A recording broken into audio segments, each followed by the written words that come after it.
Cuando usted piensa en la vida, de eso quiero hablarle, de la vida el día de hoy. Cuando piensa en la vida y usted dice la vida es, y le pone esos 2 puntos, ¿no? La vida es, ¿qué es la vida para usted? Si yo le pregunto en este momento, y usted tendría que decir, mi vida es, ¿cómo es la vida para usted? ¿Qué tendría que contestar? Quiero decirle qué es lo que la Biblia dice el día de hoy sobre la vida de los hijos del Señor. La vida es buena. Por favor, dígalo conmigo. La vida es buena. Ahora lo personalizamos y diga, mi vida es buena. ¿Por qué podemos decir eso? Vamos a las Escrituras, a Juan capítulo 10, versículo 10. De hecho, en la mañana que estaba repasando este mensaje, que estaba estudiándolo, hice un experimento ahora con esto de la inteligencia artificial. Le pregunté a la inteligencia artificial qué era la vida para los cristianos. Entonces, casualmente me mandó a este versículo. Mire, eso se asusta uno. La vida del cristiano tiene que ser plena, porque San Juan capítulo 10, versículo 10 dice, y me sacó este versículo. Vea lo que dice: cuando el ladrón llega, se dedica a robar, matar y destruir. Pero esto es lo que dice Jesús: yo he venido para que todos ustedes tengan vida y para que la vivan plenamente. Interesante, ¿no? Ya sabes, es el mismo versículo que es para que la tengan en abundancia, pero dice esta versión plenamente. Entonces, cuando uno dice o hace una aseveración tal, automáticamente la cabeza nuestra salta y dice lo siguiente: es cierto, pero ¿por qué la mía no es buena? ¿Por qué la vida de otros es buena, pero la mía no? Usted no sabe cómo es mi vida no es buena. Eso es lo que automáticamente la mente dice. Es que usted no sabe la condición en la que vivo, usted no conoce la circunstancia en la que yo vivo. En una ocasión estábamos aperturando un comedor en Nindirí, en una zona muy pobre, que es el área donde en ese tiempo se recogía la basura. Llegaban los camiones, vertían la basura y había un grupo de gente que recogía la basura. Entonces me fui en un vehículo con un grupo de jóvenes, del grupo de jóvenes de acá de la iglesia, y nos vamos. Y cuando iba de camino, les digo a varios que estábamos en la parte de atrás, en la tina, les digo: hoy ustedes van a conocer la felicidad. Ellos sabían a dónde íbamos. Y me dice: pastor, voy a conocer la felicidad a dónde voy.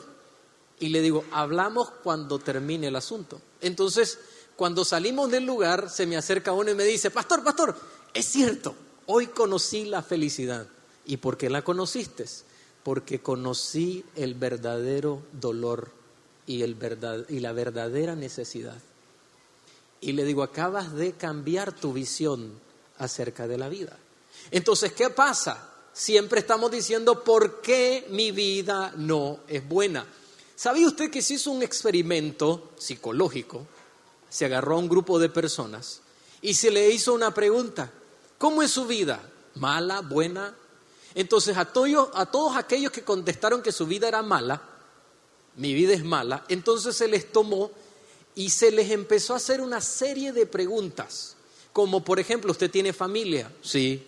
¿Tiene hijos? Sí. ¿Qué representa su familia para usted? Mi familia lo es todo, mis hijos lo son todo. ¿Usted está casado? Sí. ¿Cómo está su relación? Bien.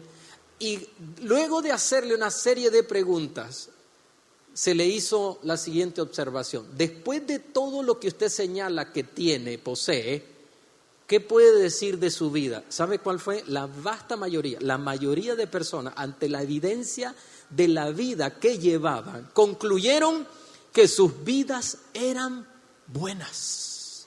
O sea, les amaneció, les salió el sol y dijeron: verdaderamente que mi vida no es mala, que mi vida era o es buena. ¿Y qué es lo que pasa? Como no nos damos cuenta, luego el tiempo pasa y la situación se va empeorando, va cambiando, y recordamos tiempos pasados, o como lo que me ocurrió el otro día, que una persona me mandó una fotografía y me decía, acompañada con la fotografía de hace antaño, éramos felices y no lo sabíamos. Esa era la frase que me mandó. Éramos felices y no lo sabíamos. Y yo veo la foto y le contesto, pues yo sí sabía que éramos felices, porque en esa foto mi esposa y yo estábamos muy felices. Y después la persona dijo, sí, tienes razón, realmente que sí sabíamos que éramos felices. Pero eso es lo que generalmente ocurre. Sabemos lo que tenemos, pero como no logramos verlo de la manera correcta, hasta que pasa el tiempo, es que terminamos diciendo, éramos felices y no lo sabíamos. Realmente, como decía alguien, realmente que tenía una buena vida, pero la arruiné.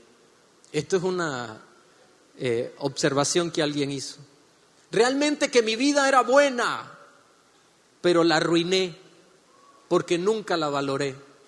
Otra persona, después de haber roto su matrimonio y obviamente haber afectado a sus hijos, dice, tenía la familia perfecta y no la valoré, no valoré lo que tenía. Pero yo me pregunto, ¿por qué tener que llegar a esto? ¿Por qué el día de hoy no aprender, no ver, no saber, no entender que realmente si usted hace un balance puede decir mi vida es buena? Otros terminan diciendo esto, uno no sabe lo que tiene hasta que lo pierde. Eso da tristeza cuando alguien dice esto. Uno no sabe lo que tiene hasta que lo pierde. Hasta que lo perdí, entendí que lo que tenía era bueno, porque era una buena vida. En una ocasión alguien me preguntó qué experiencia o qué historia, qué testimonio había sido una experiencia o un testimonio que marcó mi vida. Entonces le conté esta historia. La historia de dos jóvenes, o mejor dicho, de uno en particular. El mayor que puede ver en esa fotografía que está en este momento en pantalla, el que está al lado izquierdo mío, que es el que es de tez más clara, es el mayor y el otro es el menor. Entonces los dos hermanos tenían una bicicleta cada uno. En una ocasión el menor se mete en una especie de monte y un palo se atraviesa, entra o mejor dicho, él se le atravesó a un árbol que tenía una rama de fuera y se mete entre los rayos de la llanta delantera, quiebra los rayos y la bicicleta ya no le funciona. Entonces un día este muchacho, este jovencito de 10 años que había perdido su bicicleta, que no estaba funcionando, escucha a su hermano que está molesto. Su hermano está molesto, está enojado y está hablando varias cosas. Y este muchacho, el hermano menor, escucha a su hermano y dice para sí, si yo tuviese la bicicleta buena como la tiene mi hermano, yo no estaría enojado, yo estaría feliz, porque a pesar de todo lo que puede pasar, yo tendría mi bicicleta. Esta historia a mí me marcó la vida. ¿Sabe por qué? Porque yo soy ese hermano menor. Recuerdo a los 10 años de edad escuchar a mi hermano que estaba enojado y yo decir dentro de mí, si yo tuviese la bicicleta que tiene mi hermano, porque la tenía enfrente, la estaba mirando, recuerdo era de color rojo, yo le decía cacho volteado porque era una bicicleta de carreras. Recuerdo que la podía agarrar y la podía levantar con una mano facilito, era una bicicleta increíble. Yo decía, si yo tuviese esa bicicleta, yo jamás estaría enojado. Pero aquí viene el momento que marcó mi vida. Después de pensar en eso, yo dije, pero yo tengo otras cosas que no son una bicicleta, pero tengo otras cosas que me hacen feliz. Los jóvenes de hoy no van a saber a qué me refiero cuando hablo del pegue congelado. ¿Cuántos adultos se acuerdan del pegue congelado, verdad? Para los jóvenes, explicarle. Mire, eso era algo que todos salíamos corriendo y éramos como dos equipos. Entonces, si lo tocaban a uno, quedaba congelado. y tenía que quedar como quedó. Entonces, si uno iba así, lo tocaban así. Y habían otros diciendo, cuidado, no te movas. Y uno estaba ahí. Hasta llegaban y lo pellizcaban a uno. Y tenía que venir otro, el del equipo de uno, para tocarlo. Y decía, descongelado. Y ya uno salía corriendo. Tenía un amigo que cuando llegaba ese momento donde decían, ahora, y salíamos corriendo, todos iban en contra de él. ¿Sabe por qué? Porque él, sus pasos, la zancada, por alguna razón no lo sé, no podía dar grandes zancadas, entonces él no podía correr rápido. Y él siempre estaba, el pobrecito, ahí congelado. Y yo decía, es cierto que no tengo bicicleta, pero tengo 2 piernas que me permiten dar zancadas largas. También tenía otro amiguito que cuando salíamos a correr y hacíamos esos tiempos de juego, había otro que se llamaba Arriba, yo no sé si usted se acuerda, pero cuando él se agitaba, le sangraba la nariz. Entonces él tenía que dejar de jugar y solo estaba mirándonos a nosotros. Y claro, riéndose en su condición, pero yo dije ese día, pero también tengo una nariz que no sangra. Y empecé a pensar todo lo que podía hacer. Jugaba béisbol, en ese tiempo también jugaba en los Dantos Junior, en la infantil de los Dantos. Estaba jugando béisbol en una liga y decía, y no soy malo, soy bueno, corría rápido. Y empecé a pensar todo lo que tenía y por esa razón no debía de estar triste. Y alguien podría decir, pastor, pero eso era cuando usted era un niño, ahora quiero trasladárselo a mi edad adulta, o bueno, a mi juventud adulta. Quiero decirle algo. Un día le conté esta historia a mi esposa, porque ella también me preguntó, ¿cómo marcó tu vida eso? Y le dije, ese día entendí que tenía tanto por qué ser feliz, que lo que no tenía era insignificante. Entonces le dije, ahora quiero que sepas cuáles son mis nuevas bicicletas. Ajá, o sea, tomando la analogía, ¿no? Y le digo, tú eres una. Cuando pienso en algo que me pasa y pienso, pero tengo una esposa que me ama, desaparece esa preocupación o esa molestia. Y le digo, y así podría hablar de muchas otras cosas. Y mire si no es así, que el mundo nos ha robado los principios. ¿Usted sabe quién es Roberto Gómez Bolaños? Mejor conocido como Chespirito. Hace no mucho se hizo famoso o viral una entrevista que le hicieron, porque Kiko, el personaje de Kiko, le había aparentemente, yo no estoy diciendo quién tiene la culpa, por favor no me interprete, no le dé esa vuelta, pero le había tomado el personaje.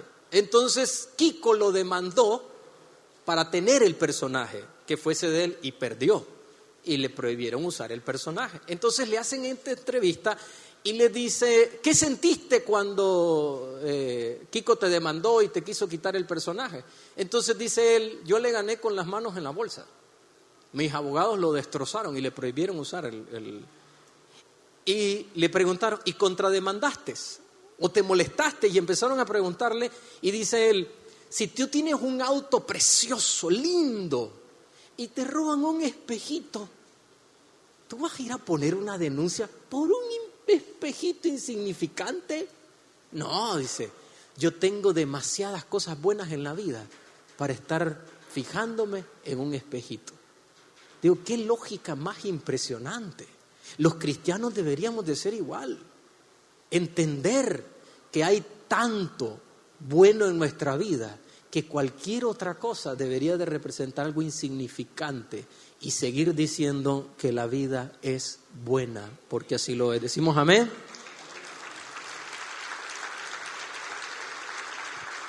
Entonces ahora quiero decirle esto, valore lo que tiene, dele valor a lo que tiene y no se lamente por lo que no tiene, porque lo que usted tiene es más valioso que lo que no tiene.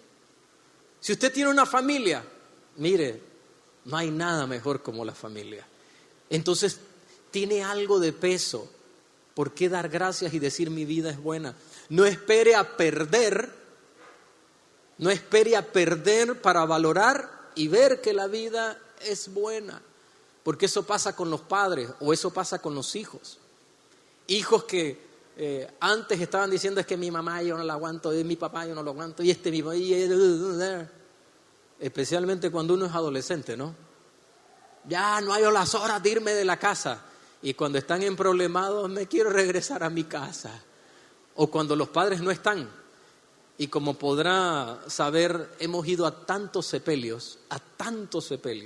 A mí me invitan a predicar hasta el Día de los Muertos. Llego a predicar el Día de los Muertos a un cementerio. Entonces me pongo ahí, me dan un micrófono y ponen música y yo predico.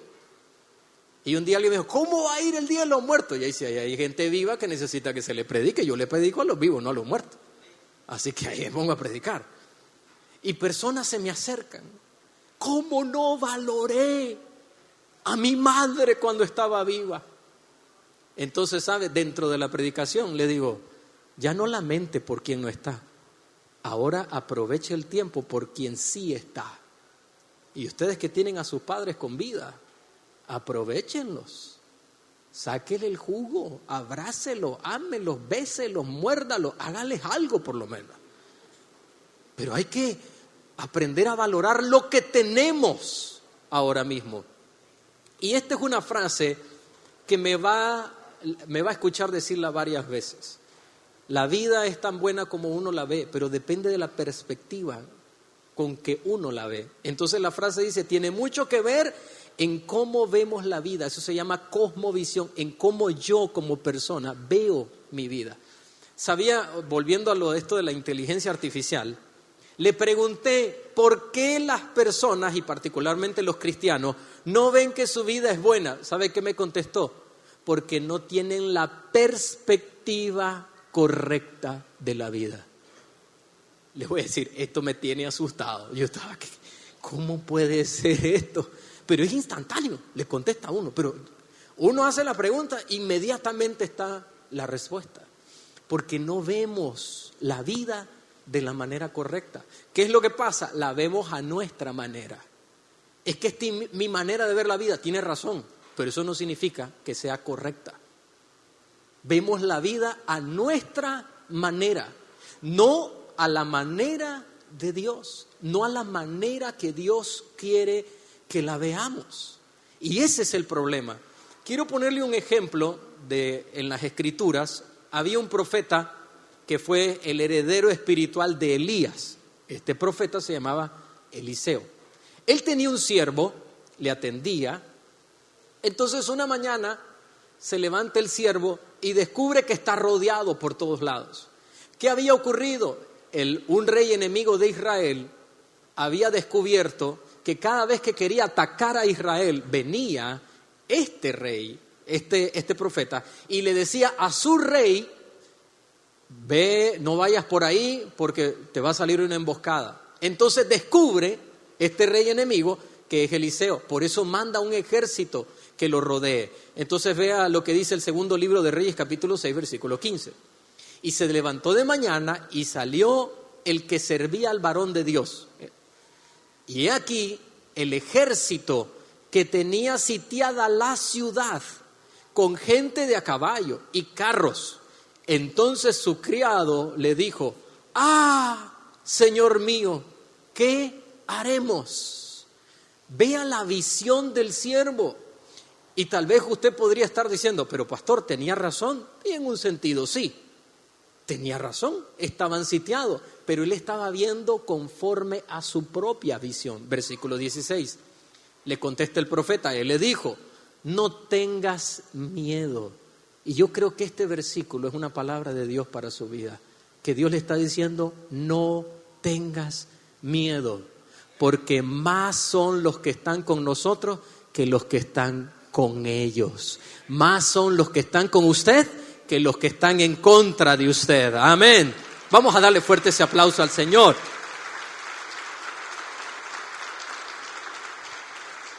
Ahora vea lo que hace Eliseo. Y oró Eliseo, te ruego, oh Jehová, que abras los ojos para que vea. O sea, su siervo. Entonces abrió los ojos del criado y miró, y aquí que el monte estaba lleno de gente de a caballo y de carros de fuego alrededor de Eliseo. Entonces alguien salta y podría decir, pero ahí está, pastor, ¿por qué Eliseo estaba tan tranquilo? Porque estaba mirando que estaba rodeado de ángeles. Así es fácil. Y le quiero hacer una pregunta. ¿Nosotros andamos por fe o por vista? Porque por fe andamos, no por vista.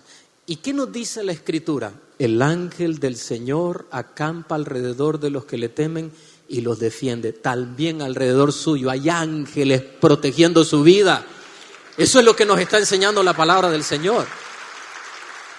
No necesito ver ángeles a nuestro alrededor para saber que ahí están. ¿Sabe que nos contaron una experiencia de cuando Samuel estaba tendido en la calle y el personal, que Dios bendiga a los bomberos que fueron ahí, ellos dijeron, el niño está muerto, no lo muevan? Y dijo alguien, pero dio la casualidad que pasó una socorrista, una persona que se dedica a auxiliar a personas así. Iba pasando de casualidad y llegó donde estaba el niño y dijo, no, está vivo, llévenlo. Qué casualidad, diría alguien. No es casualidad, es el ángel del Señor que está acampando a nuestro alrededor. ¿Yo necesito ver el ángel? No. ¿Usted necesita ver el ángel? No, pero eso no quita la verdad, que es que el ángel del Señor está acampando a su alrededor. Ahí está el caso de este hombre. Claro, gracias al Señor le abrió los ojos y finalmente vio. Pero él estaba mirando la vida a su manera, no a la manera de Dios. Entonces, hoy podríamos decir, ¿por qué a pesar de? Podríamos preguntarnos, ¿por qué a pesar de la circunstancia, la enfermedad, el dolor, lo que puede estar atravesando, la vida es buena? ¿Por qué podemos decir eso? Entonces quiero darle algunas observaciones que le ayuden para que le tenga plena claridad. La primera es que aún en este tiempo de dificultad, Dios traerá una gran victoria sobre su vida. Este tiempo de dolor, este tiempo adverso, va a ser para que Dios traiga una gran victoria sobre su vida. Por eso está viniendo, para que el Señor pueda manifestar lo que ha hecho. ¿Por qué sabemos que Dios es un Dios de sanidad? Porque hemos recibido sanidad. ¿Por qué sabemos que Dios es un Dios que socorre? Porque en la adversidad nos ha socorrido también. Y podríamos seguir. Ahora quiero presentarle una experiencia de Hechos capítulo 12. Este es Pedro. Él está viviendo un momento de adversidad en su vida. Vea lo que ocurre. Y habiéndolo tomado preso a Pedro, le puso en la cárcel, entregándole a 4 grupos de 4 soldados cada uno, para que le custodiasen, y se proponía sacarle al pueblo después de la Pascua. O sea, lo iba a matar después de la Pascua, porque no lo podía hacer en el tiempo de la Pascua. Entonces, si usted ve esto, imagínese que le dicen, arrestaron a fulano de tal. En este tiempo, ¿qué significaba eso? Número 1, significaba vergüenza. O sea, la persona caía en vergüenza. También significaba dolor, porque iban a golpearlo. Ahí no habían derechos humanos ni nada. Obviamente significaba cárcel. También junto a la cárcel significaban cadenas. Y por último, también significaba muerte. Cadenas y muerte. Cuando uno piensa en este escenario, uno diría, qué terrible lo que está pasando. ¿Sabe? Una persona vivió algo parecido. Era un hombre que estaba estudiando para ser ministro. Entonces, en un tiempo de oración le dijo, Señor, yo quiero servirte. Quiero predicarle al necesitado, al que está perdido, al que no te conoce. Quiero llegar a esas personas. Entonces, un día sale de donde estaba viviendo y va rumbo a estudiar lo que estaba estudiando para ser ministro, y cuando va en el camino lo detiene un policía y por un tecnicismo lo meten en la cárcel. Entonces un día, mientras que está ahí encarcelado y llorando, le dice, Señor, soy tu hijo, soy tu siervo y mírame dónde estoy, como un criminal aquí encarcelado. Entonces el Señor le dijo, me pediste predicar al necesitado. Me dijiste que querías llevar el mensaje al que estaba perdido. Tienes más de 2,000 personas en esta cárcel a los que le puedes predicar. Entonces empezó a predicar. Dice que predicaba todos los días, 7 días a la semana. Ahí no habían feriados, todos los días. Y el lugar donde se reunían no podía albergar a los 2,000, los más de 2,000. Entonces dice, entraban unos, salían otros, y así era todo el día predicando. Cuando era la hora del almuerzo, la hora de la comida, entonces él entraba con su plato de comida y ya, a ver, pastor, a ver, diríjanos en oración. Y cuando alguien quería empezar a comer, no, espera, no oraba el pastor, a ver, dele, pastor. Entonces él ya se subía en una de las bancas, oraba, Señor, te damos gracias, en el nombre de Jesús, amén. Ahora sí a comer. Dice, nunca había visto una congregación más atenta que esos presos. No se perdían ni los suspiros. Dice que había uno que escribía y decía, aquí se detuvo y luego suspiró para seguir predicando. Estaban tan atentos. Y ahora me doy cuenta que ese tiempo, pero ¿sabes cuando tenía llamadas telefónicas? ¿Cómo es posible que te haya pasado esto? Y él decía, esto es lo mejor que me ha pasado en la vida. No hay nada mejor que esto. Predicar en este lugar, tienes un auditorio que están deseosos de escuchar lo que Dios tiene que decir para su vida. Vergüenza, dolor, cárcel, cadenas y muerte era para Pedro. Pero ahora vea lo que ocurre, versículo 7 del capítulo 12 de Hechos. Se presentó un ángel del Señor y tocando a Pedro le despertó, diciendo, levántate pronto. Y las cadenas se le cayeron y saliendo le seguía, pero no sabía que era verdad lo que hacía el ángel, sino que pensaba que veía una visión. Versículo 10, habiendo pasado la primera y la segunda guardia, llegaron a la puerta de hierro que daba a la ciudad, la cual se abrió por sí misma, y salidos pasaron una calle, y luego el ángel se apartó de él. Mientras esto estaba ocurriendo, había una iglesia en una casa, en la casa de la mamá del escritor de Marcos, de Juan Marcos, que estaban orando y orando para que Pedro saliese. Entonces Pedro llega a esa casa. Versículo 14, había una jovencita que se llamaba Rode, que cuando escuchó que Pedro estaba llamando a la puerta, la cual cuando reconoció la voz de Pedro, de gozo no abrió la puerta, sino que corriendo adentro dio la nueva que Pedro estaba a la puerta, y ellos le dijeron, está loca.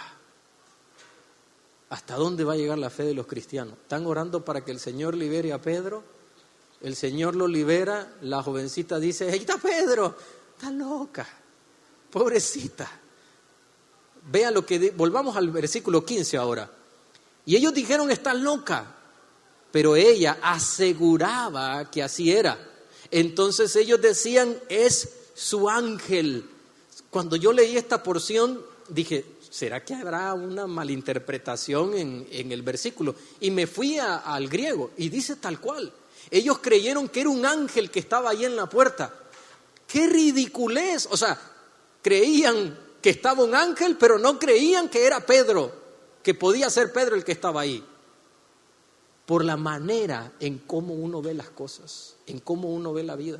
Pero no, finalmente ya sabemos que era Pedro y que Dios había hecho ese gran milagro. Entonces, lo que todo pintaba para mal, lo que todo se miraba tan terrible, lo que todo pinta para mal en su vida, recuerde que esto va a ser para que Dios traiga un gran milagro, una gran victoria en el nombre de Jesucristo sobre usted.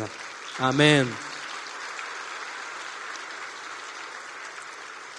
Vuelvo a decirle entonces una vez más, la clave será siempre en cómo vemos la vida. Le quiero dar una experiencia de un hombre que no es cristiano, o no era cristiano, no sé si todavía vive, pero en ese momento no era cristiano. Dice que un día este hombre, él tenía una tienda y cada vez que se levantaba, él decía por la mañana, ay, quién sabe quién va a llegar hoy, y tenía una lista negra. Ya sabe que uno tiene clientes que son necios. Tenía él, quién sabe quién me va a llegar el día de hoy a amargar la vida, a decir una grosería, que no le gusta esto, que siempre dice él tenía clientes así. Pero esa mañana él dijo, ¿por qué yo vivo la vida mal si puedo tener una buena vida? Entonces él dijo, voy a decidir vivir una buena vida el día de hoy. Entonces llegó al lugar, los clientes empezaron a notar que había cambiado algo en él. Buenos días, y no solo buenos, muy buenos días. ¿Y qué le pasó? De seguro se echó sus tragos el día de hoy. Pero el tiempo pasó y el hombre tenía la misma actitud siempre. Alguien le preguntó, ¿por qué? Porque yo todos los días decido vivir una vida buena.